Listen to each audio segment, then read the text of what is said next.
On this episode of the Justin Crockett Show, I'm going to be talking about my top 5 NBA teams. I'm also going to be doing a review of the Godzilla X Kong movie. Also, going to be talking about Quiet on Set. Stay tuned, y'all.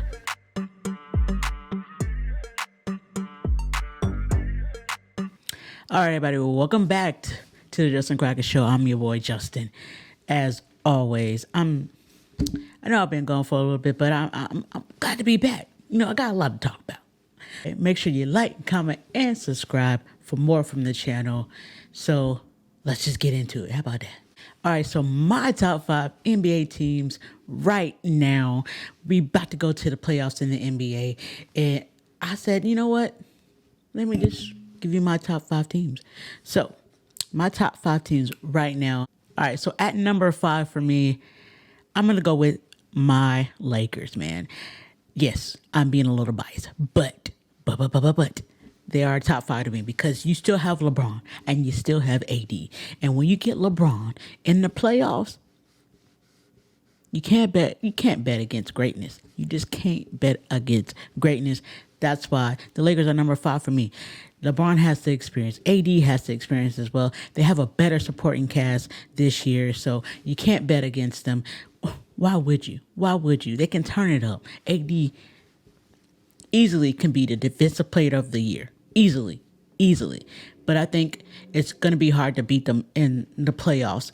They can beat just about anybody when they're on, maybe except for Denver. They have a little problem with Denver, but they can pretty much beat anybody.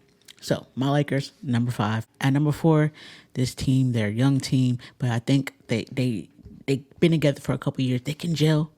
You know, they know how to win, but can they win in the playoffs? That's the question.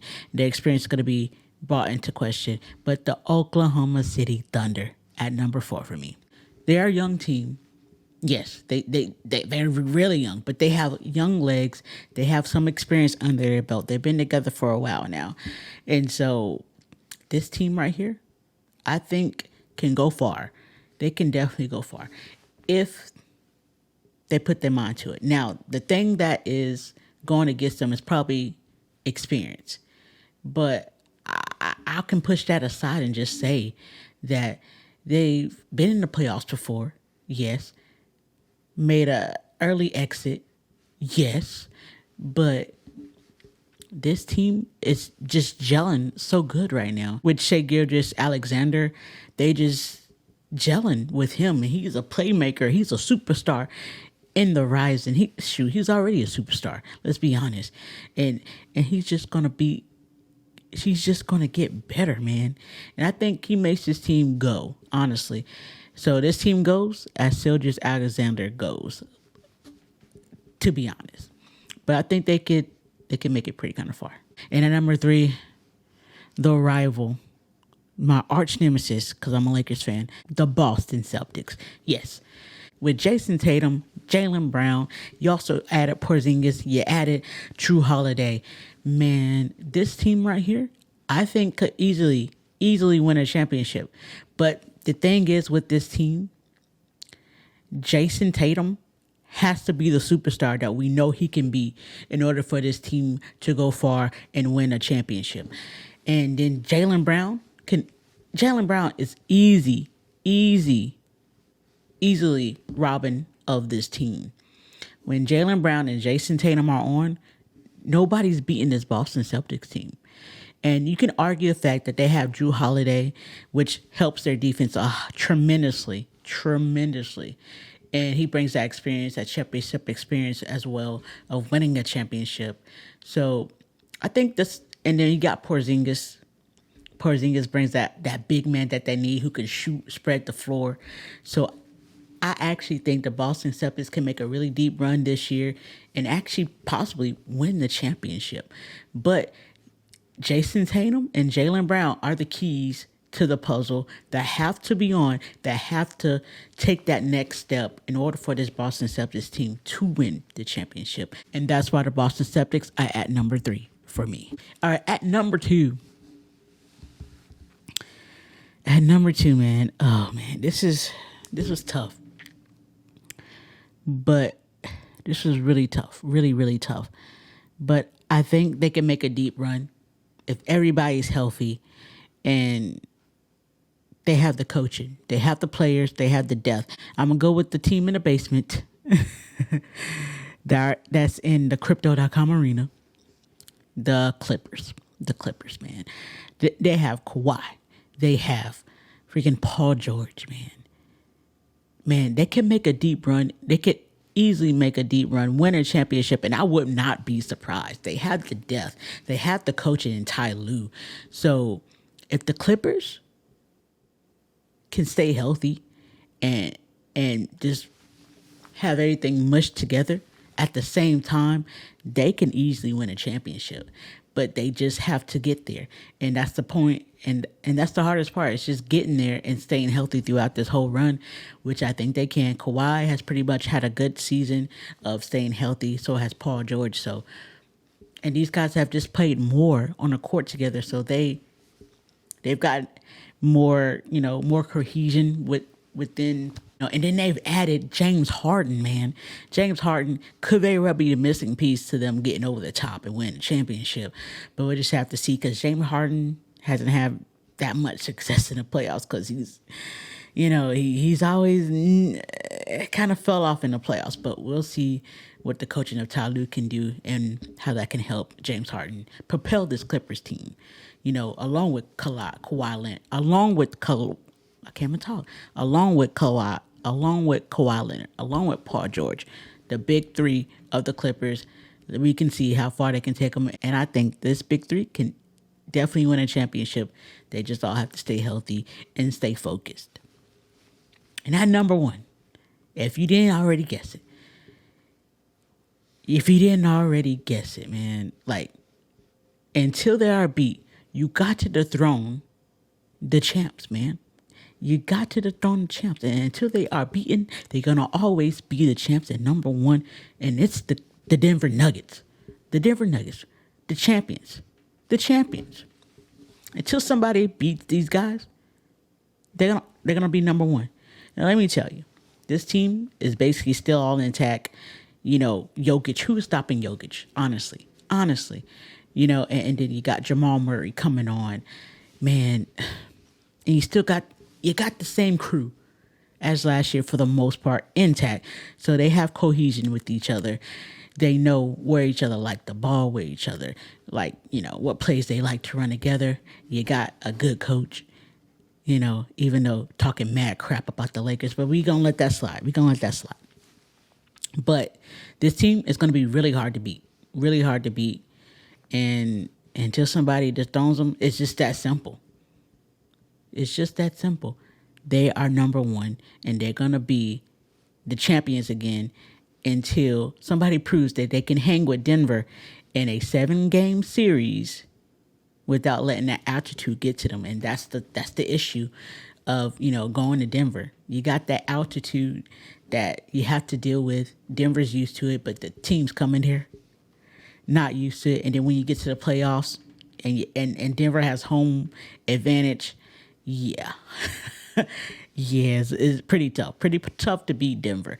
But I honestly, I don't see anybody honestly beating them. But I don't think they're unbeatable. But I just don't see anybody coming up the tailpipe to beat them. I would say my Lakers, but they haven't beaten Denver all year long. And we're just going to have to see. But anyway, those are my top 5 teams going into the NBA playoffs right now. Up next, guys, we did go watch Godzilla X Kong in theaters. And here are our thoughts on the movie. Check it out. All right, so I guess we could start with the bad about this movie just to get it out the way, right? Why not? So, Mel, what do you think were some bad things about this Godzilla X Kong movie? I don't find any bad things. You didn't find any bad things? Okay, that's understandable. All right, so I'm gonna say that this movie, the bad about it was probably that maybe the story wasn't strong enough. But you know what? Who cares about story when you have monsters fighting each other, right? You know what I'm saying? Mm-hmm. So, I mean, it didn't really matter, but it probably would have been better than what it was if there was like a stronger story to this movie. I will say some of the things in this movie, like with the humans, you know, basically getting us along and moving us along with certain things they would say. Like one scene in particular where the main character, the scientist, she is reading and telling us the history of the Scar King, right? And it's crazy to me because she got all this history just by looking at pictures on a freaking cave wall. I'm just saying, that was crazy to me. Was that in the beginning or in the No, it was middle? closer to the middle, closer to the I end. fell asleep in the middle. Okay. No wonder I don't remember that scene. Yeah, but yeah, and yeah, it did. Like Mel said, it did start off slow. Well, actually, it didn't start off slow. It kind of started off kind of fast. We did have a fight in the beginning, but then in the middle, it kind of got a little bit, kind of got a little boring. The black dude, I can't remember his name right now, but he was a bright spot of this movie. He was actually funny. Mm-hmm. I actually really liked him. And then let's get to the good of this movie. Now, the good of this movie, I'm gonna ask Mel first, and then I say what I'm gonna say. Mm-hmm. What's some good parts for you on this Kong or Godzilla I like it X Kong? when King Kong, he goes in the up world, because you know how he's living in the bottom. He goes in upward to the middle, yeah, I know or wherever to get Godzilla's help. But then Godzilla thinks they're about to fight, and then Kong is just like trying to get him to go in the hole, and Homeboy just wants to fight, and then for some reason he ends up pushing him, and they end up going down. Okay. Mm-hmm. All right. So basically what she's saying, which is basically what I'm going to say, is that the monster fights in this movie are great. You know, you got Godzilla versus Kong round 2 again, and you got Kong versus freaking Scar King, and what was the white one's name? What was the other monster's name? The Godzilla mate one? Yeah, basically. The ice something. It starts with an S. I can't. Sometimes like right there, y'all. I can't remember at the moment, but yeah, those fight scenes with all of them, it was amazing. The movie looked really good. The visual effects really good, despite how much it took to make this movie. The visual effects were really good. Like you couldn't tell. Like you couldn't tell me these guys weren't really living in our world. Like it looked good. It looked good. But overall, Mel, you guys, I had a fun time with this movie. Mel, did you have a fun time with this movie? Yes, sir. I thought this movie was really fun. If you go see it in theaters, it's a really fun time. You won't be disappointed whatsoever. I think you're going to enjoy it. It's really fun. Creatures fighting creatures, basically. Mm-hmm. Who can turn that down? Like it was freaking awesome. It was fun. Mm-hmm. I enjoyed it. And of course, my rating for this movie, I'm going to give it a 7.5 just because it could have been better with the story aspect of it. And Mel, what do you give it? I'm going to do 7.5 too. Mel gives it a 7.5 as well. Let us know, guys, down in the comments. What do you guys think of Godzilla X Kong, The New Empire? In the comments below, give us your thoughts.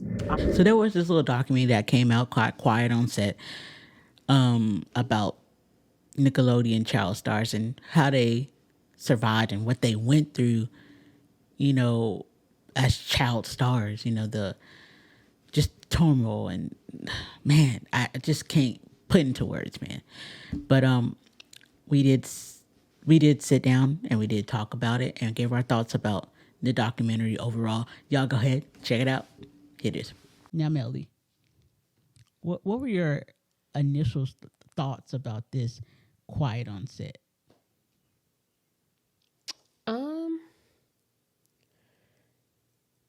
Low key, I was kind of expecting a documentary about it because if you don't recall the actor that was on Zoe 101, I think her name is Alexa. Alexa Nicholas.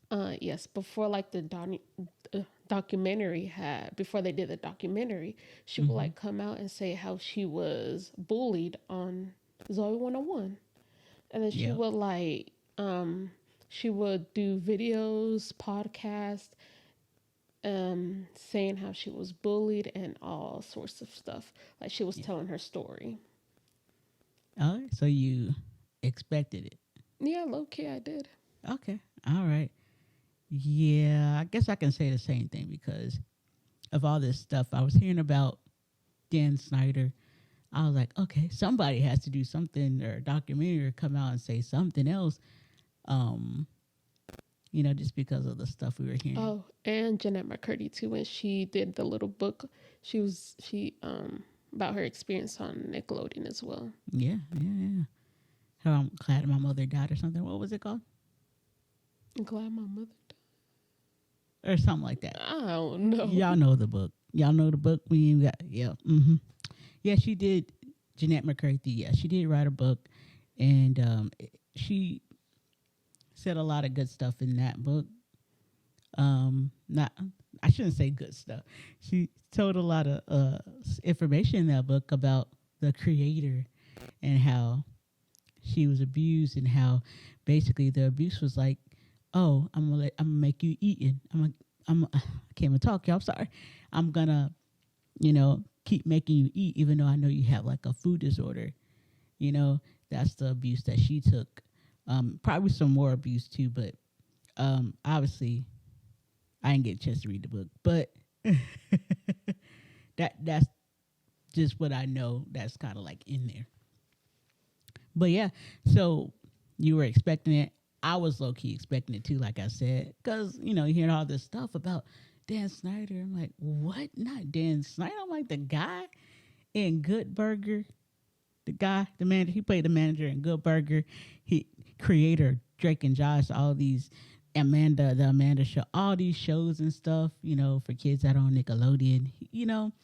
I didn't expect it, honestly. I didn't expect it to be him.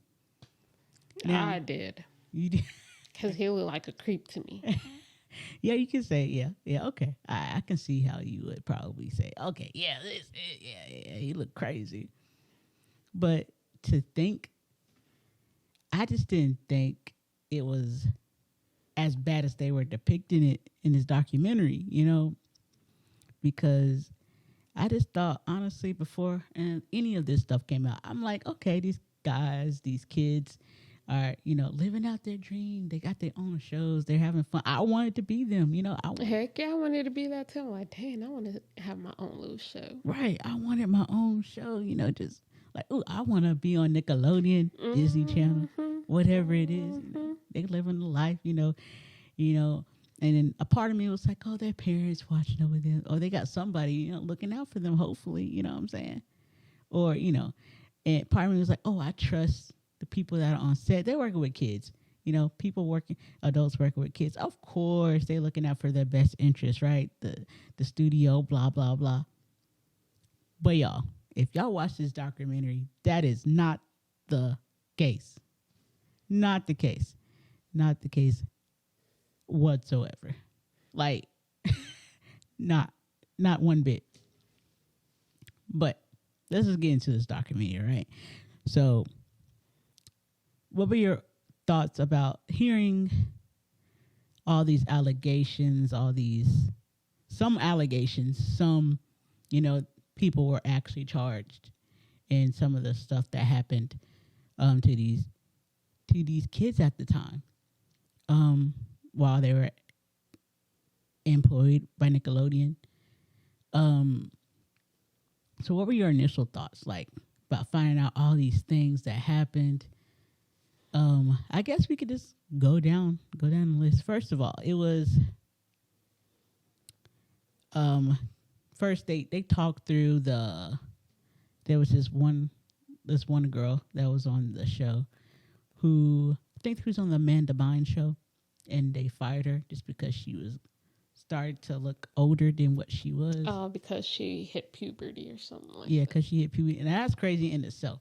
Like, really, like really, that's red flag number one. Like all these red flags coming up. Like, why? What?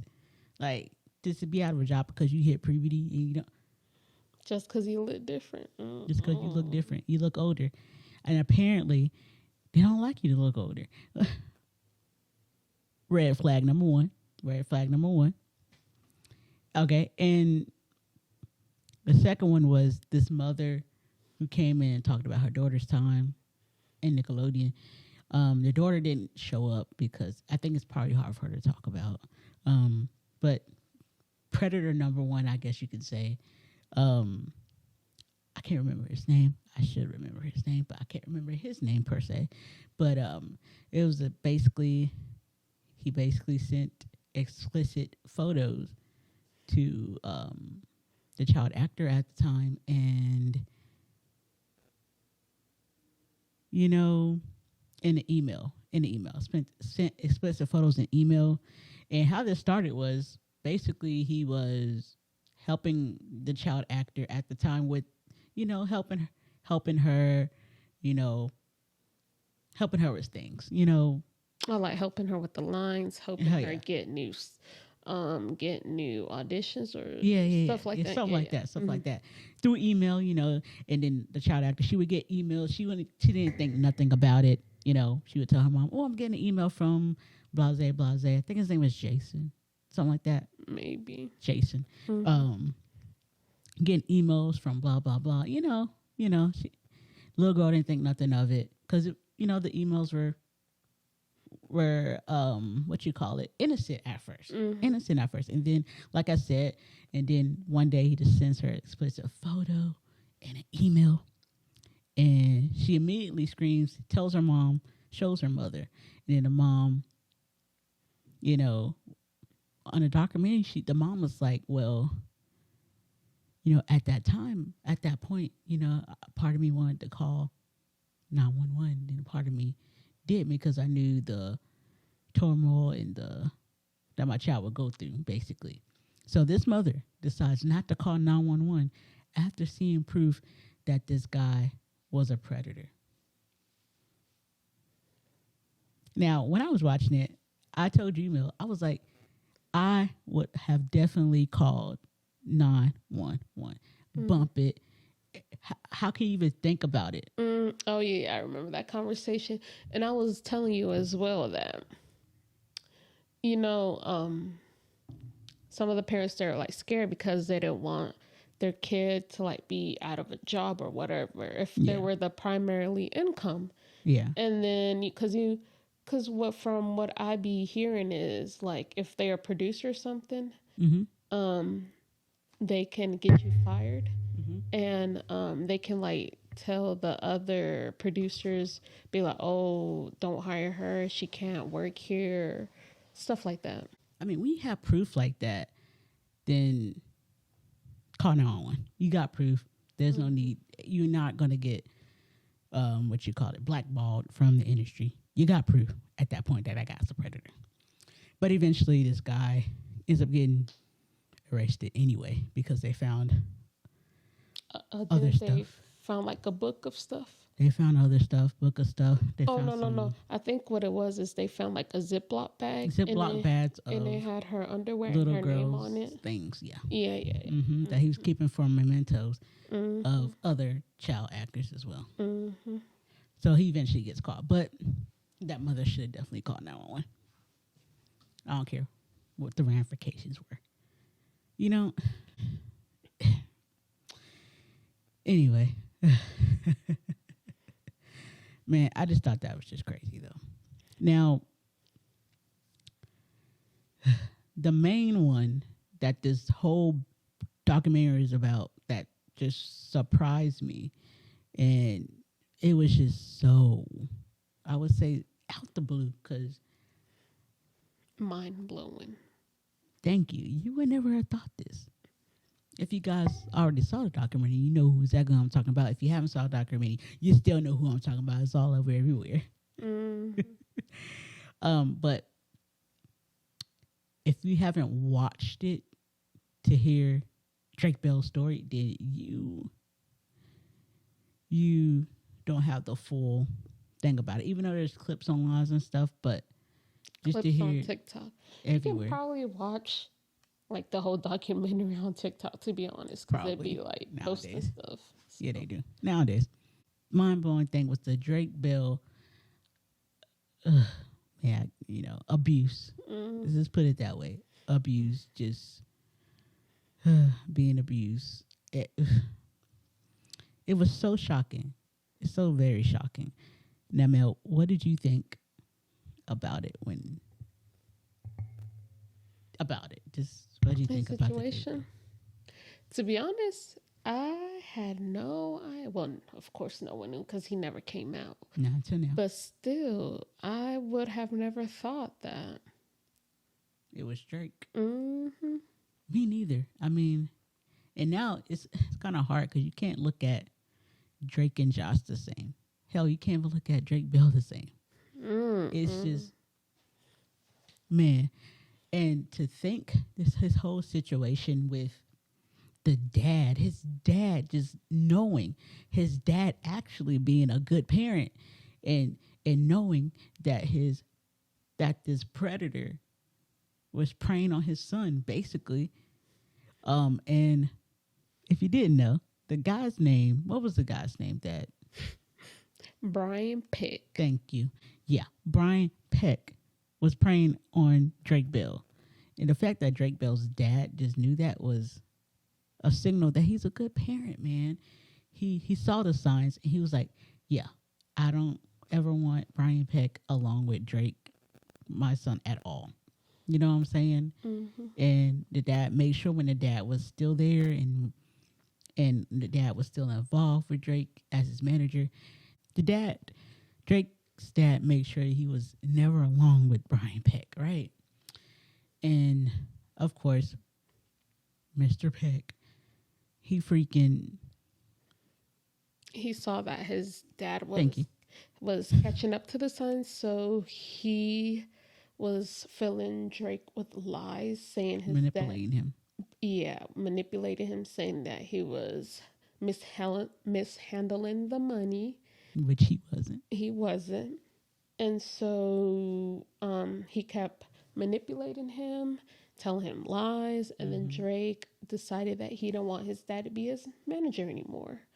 So the dad was like heartbroken. Yeah, he didn't want to not be the manager anymore, but he had to because he wanted to see his son happy.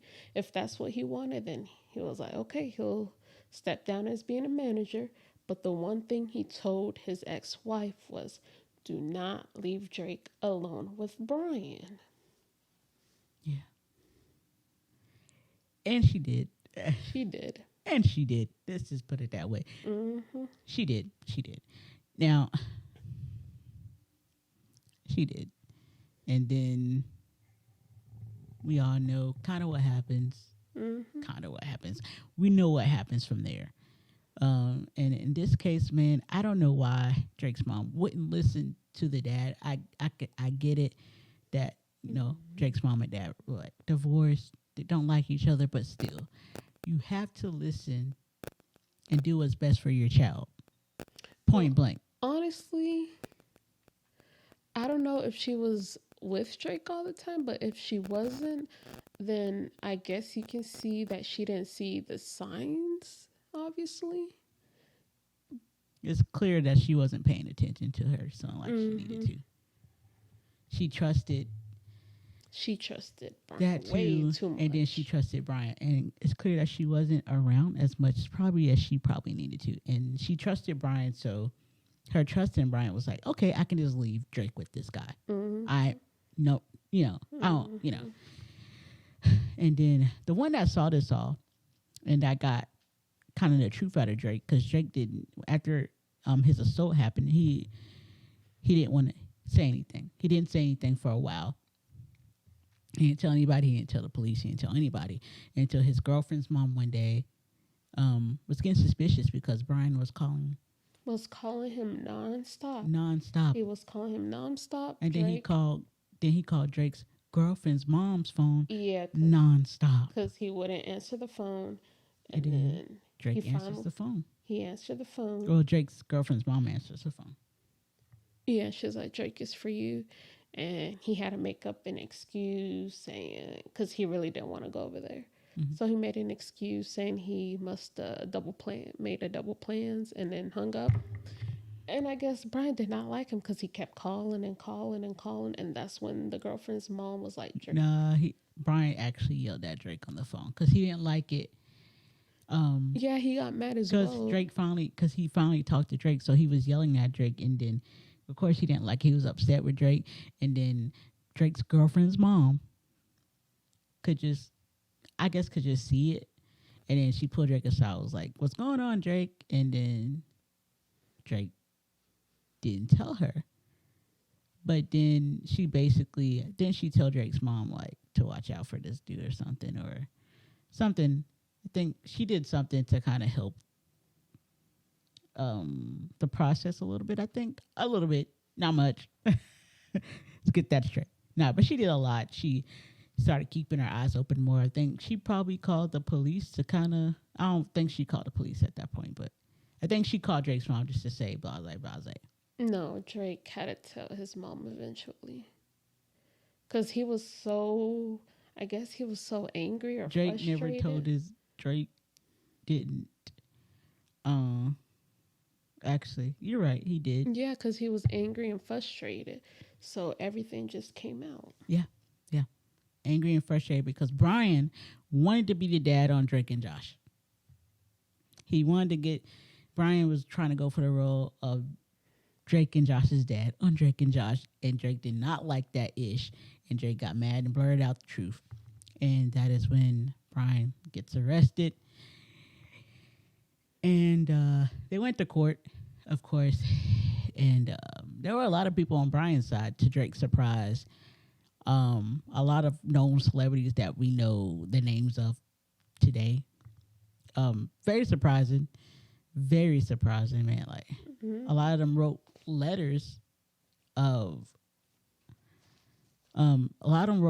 to the court and just to talk about Brian's good character or whatever. And it's crazy. I was saying that maybe they didn't know the extent of what Brian did, but I'm starting to question that now. Maybe they did know the extent and they were just so good friends with him, they just couldn't see him doing something like that, I guess. I don't know, but two of them actors, apparently from what I was hearing, they wrote letters about Brian saying he was good, but then once they revealed that who all the people that wrote about Brian being good, they wanted to say they regret writing the letters. Yeah. But man, and just so you know, Brian did go to jail for like what? It was only like 6 months. 16 months. Something like that. It was like 16 months he went to jail. And yeah, it wasn't that long. Mm-hmm. Got out. Then he worked on The Sweet Life of Zach and Cody. Yeah. That I did not know. Yeah. Crazy. But that's just to say, this documentary was just so wild, man. And then, not to mention how it was about Drake. Man, that was just a surprising thing of it all. And we didn't even get. And it's shocking that this main child star that everybody knows and that I think should have probably went on a documentary herself was probably Amanda Bynes, but I get why she didn't want to do it. She didn't want to do it. I guess she already spoke her truth on Twitter, ages ago, I guess, a couple years ago. So she said something. Yeah, that's what they're saying, that she would say stuff on Twitter, but then people wouldn't believe her. Yeah. Like Orlando. He was on Disney Channel. Orlando Brown. Yeah, they keep saying that he's crazy and people don't want to believe him, but then they actually want to believe him because of the documentary that's coming out, that already came out. But man, it's just crazy what happened to these people when they were kids, man. That just traumatized them up until now. You know, after seeing this, man, I don't know. Mel, would you let your kids be a child star? Not a chance. I mean, now apparently they're not letting Dan Schneider near the set, but still, I wouldn't trust anybody. I feel like, I mean, I wouldn't push it, but I feel like if that's what my child wants to do, then I feel like I have to be there every single step of the way. Of course you're going to be there. Have eyes on them, like literally. That's what I said. Of course you have to be there. Of course. No matter what. Of course. Not trusting nobody. And the moment you ask my child to do something that I feel uncomfortable with, that is it. Can't do it. But my initial thought is, heck no. I don't want my kid to be no child star. It's just so much involved with it, so much that could happen, man. Okay, I got a question for you. Since we're talking about the documentary. Okay, let's say our kids, they're like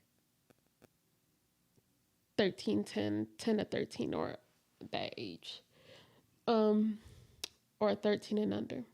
Would you let them watch the Nickelodeon shows from back in the days? Well, I let them watch the Nickelodeon shows from back in the day. Mm-hmm. I mean, they not gonna know. I mean, like, I know what you mean. Mm-hmm. Young guys, I know what you